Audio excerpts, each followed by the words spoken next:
Hello and welcome to Asia Today. We begin in Malaysia, where a tense calm has returned to the streets of Kuala Lumpur a day after police clashed with protesters. Police say they are monitoring the situation before taking away the roadblocks to ensure that the demonstrators do not regroup.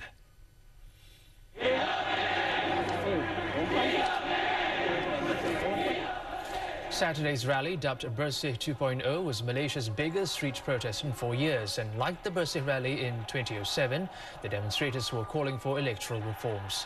The government had earlier banned the protests. Police used tear gas and water cannons to break up the masses. An online report says one protester died due to suffocation by tear gas, but police have not confirmed that. Over 1,600 people were detained. Several key protest leaders have been released, including Bersih chairperson Ambiga Srinivasan. Police say those arrested will be freed once the paperwork is completed.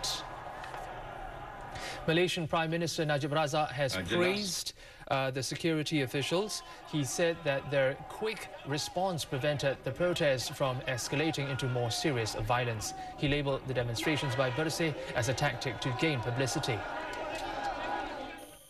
Jelas menunjukkan bahawa niat dan tujuan mereka ialah untuk mendapatkan publicity yang seluas-luasnya, dan sebab itulah mereka nak bergerak juga di tengah-tengah bandar kerana mereka nak memberi gambaran bahawa Malaysia tidak ada kestabilan politik di Malaysia, dan mereka nak exploit isu ini. Opposition leader Anwar Ibrahim suffered bruises during the rally and is recovering in hospital. The 62-year-old former Deputy Prime Minister said he was knocked down in the chaos after police fired tear gas. We have seen extremely brutal and completely uncalled for. A peaceful, no provocation is planned, and Najib administration must answer. What is our demand? Free elections. And they are so scared of a free elections. They can beat people up just to deny us our vote. And for the latest, I'm joined by our special correspondent Ken Tay, who is in Kuala Lumpur right now. Ken, what's the situation in Kuala Lumpur as we speak? Well, the crackdown on the protest was very swift yesterday. Today, so far, things look quite calm. We were driving around the city this morning. Some parts where the protest took place yesterday are exceptionally quiet today, so no signs yet of more unrest as we see it as of now. Last night, we went to Pantai Hospital in Kuala Lumpur, where opposition leader Anwar Ibrahim was hospitalized after sustaining some superficial injuries. But doctors are saying now that he is fine after he went through some CT and MRI scans. Reports are also saying that he has been given a clean bill of health by doctors. Now, most of the roadblocks around the city have also been removed, and it seems that the tension of yesterday has eased for now. And, well, the tension is calm for now. Can we expect more protests as the day progresses? Well, as of now, no immediate signs of massive protests like the scale we saw yesterday. The organizer of the rally, Ambiga, who is the former president of the Bar Council, was arrested after the rally yesterday, but later released. There are some unconfirmed reports of one death at the rally yesterday. A man apparently died when he fell during a scuffle, but we spoke to the police. They're still verifying this report. No confirmation on this report as yet.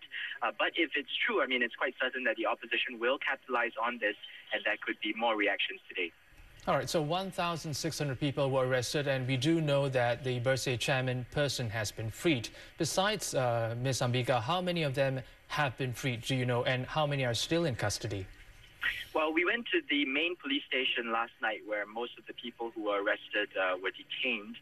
We don't have exact numbers here, but the police officers there at the station said that most of the 1,600 people had been released. Many were also on their way to their home states in other parts of the country. Now, according to the police, the release took place around 9:30 p.m. last night. Not clear exactly how many will be charged at this point or whether legal action will be taken, but we'll definitely be seeing some developments in the coming days. All right, thank you much, Ken. That was our special correspondent, Ken Tay, reporting from Kuala Lumpur. It It began at midday when the police fired the first round of tear gas. Nearly 1,000 protesters managed to gather near the Independence Square, despite the fact that the city was locked down by the police.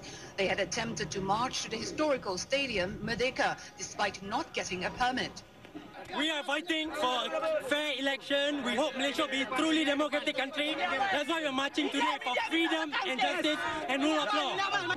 Now, the police have acted quickly and very firmly against the protesters. Hundreds of rounds of tear gas have been fired against them to prevent them from regrouping and from gaining momentum. But the police tough action have angered many protesters who are now bent on continuing their march to the historical stadium Merdeka. Police also fired water cannons at protesters as the crowds swelled to 10,000 in a bid to disperse them. But they soon regrouped and continued with their march. Hundreds of protesters were arrested, including several top opposition leaders. Several protesters were also injured. The chemical tanning water, you see all the rashes that I have on my arms. People will never forget how they feel. They're shooting in front as well as back, you know. So we didn't even have a place to run. They're surrounding us and then shooting us with tear gas. It's very unreasonable. This is our constitutional right to protest peacefully. Channel News Asia spoke to Dr. Bridget Welsh of the Singapore Management University. Dr. Welsh says the Bersih movement and how it's handled would have profound political implications. I expected confrontation because in the last 2 weeks we've seen this stage moving in this particular direction. What is surprising to me is the scale. The scale of the police response in terms of the crackdown with the number of arrests and now the one death and many more injured. And also the scale of the people that came out despite all of the obstacles that were there. The numbers are not necessarily clear, but there are at least 20,000 people who came out into the street. And I think this speaks of a real wave of protest within Malaysia. Why are they feeling so strongly against this, that they need to turn up in such a big number, you think? Well, I think that there are two reasons. One, a lot of people turned up because of the issues of Bersih, which have to do with a clean and fair election. They want less corruption, they want less money politics, they want less use of fraud, changing voter registration process, less gerrymandering. These are the things that are very straightforward. And these are international standards for a free and fair process. But I think a lot of other people were turned off by events this last week, where promises were made, then reneged, and there was seen to be a kind of over-the-top response by the police and by UMNO especially. Let's talk about the opposition parties. There are some who believe that today's rally, the Bersih 2.0, has been hijacked to their advantage. What do you make of it? Well, I do think that the Bersih Movement 2.0 was led by NGO activists, and I think they did play a prominent role. But there's no question that the opposition has come out much stronger. And it's come out stronger for three reasons. First, what we've seen in this rally is a strong multi-ethnic composition. It's actually, in a sense, winning the middle ground. It's not seen as extending on the extremes. The second thing is that opposition leaders have been seen as very brave. Many of them were targeted specifically.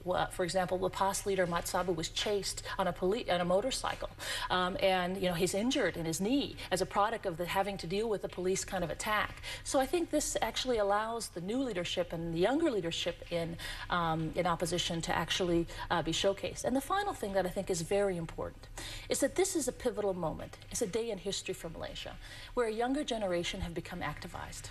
If you look at the participants of who in the rally, it's like they were in 1999, the Reformasi generation. This is the Bersih generation. And since most of the voters in Malaysia are young, this is going to have profound political implications. Malaysians abroad have also started a global movement for Bersih. It's the first time that a local movement for the country has garnered such strong attention from Malaysians abroad. Our reporter Sabrina Chan shot these images of over 100 Malaysians and their supporters at the Malaysian consulate in New York City. Decked in yellow, the official color of the movement, they chanted slogans and marched to the UN building. Organizers for the global movement used Facebook and other social networking sites to organize rallies in over 30 cities. One of the largest rallies was held in Melbourne. Organizers say around 2,000 people took to the streets to support the movement. And over in Singapore, about 100 supporters of Bersih 2.0 gathered at Hong Lim Park. They were dressed in yellow and gave out yellow roses to passers-by. No speeches were made and the gathering passed peacefully.